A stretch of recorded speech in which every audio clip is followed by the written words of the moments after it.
అసలు ఏరో గార్డెన్ అంటే ఏంటి? ఈ క్వెషన్ నా వీడియోస్‌లో చాలా సార్లు అడిగారు. అందుకే ఈ వీడియో చేస్తున్నాను ఇవాళ. ఏరో గార్డెన్ అంటే మనం ఇండోర్సే సన్‌లైట్ లేకుండా, మట్టి లేకుండా హైడ్రోపోనిక్ వేలో చెట్లను పెంచుకోవచ్చు. సో, వీడియోలో కనిపిస్తున్నట్టు ఈ చెట్లు వాటర్‌లోనే పెరుగుతాయి. ఈ ఏరో గార్డెన్‌లో మనం ఎలాంటి సీడ్స్ అన్నా తీసుకొని చెట్లు వేసుకోవచ్చు. నేనైతే ఇవాళ లెట్యూస్ సీడ్స్ తీసుకున్నాను. అండ్ మనకి అమెజాన్‌లో సీడ్ పాడ్స్ అని దొరుకుతాయి. ఒక స్పాంజ్ లాగా ఉంటదనమాట. సో, ఆ స్పాంజ్‌లో మనం సీడ్స్ వేసుకొని ఆ పాడ్‌ని మంచిగా సీల్ చేసుకొని దాన్ని ఏరో గార్డెన్‌లో ప్లేస్ చేసుకోవచ్చు. ఇలా నేను వీడియోలో చేస్తున్నట్టు.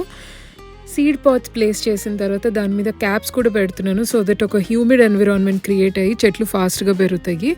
వాటర్ కూడా ఫిల్ చేసుకున్న తర్వాత నేను ప్లాంట్ ఫుడ్ వేస్తున్నాను. సో ఇనీషియల్‌గా మనం ఒక 2 క్యాప్స్ ఫుల్‌గా ప్లాంట్ ఫుడ్ వేసుకోవాలి. సో ఇండోర్సే సన్‌లైట్ లేకపోయినా ఇలా హ్యాపీగా చెట్లను పెంచేసుకోవచ్చు.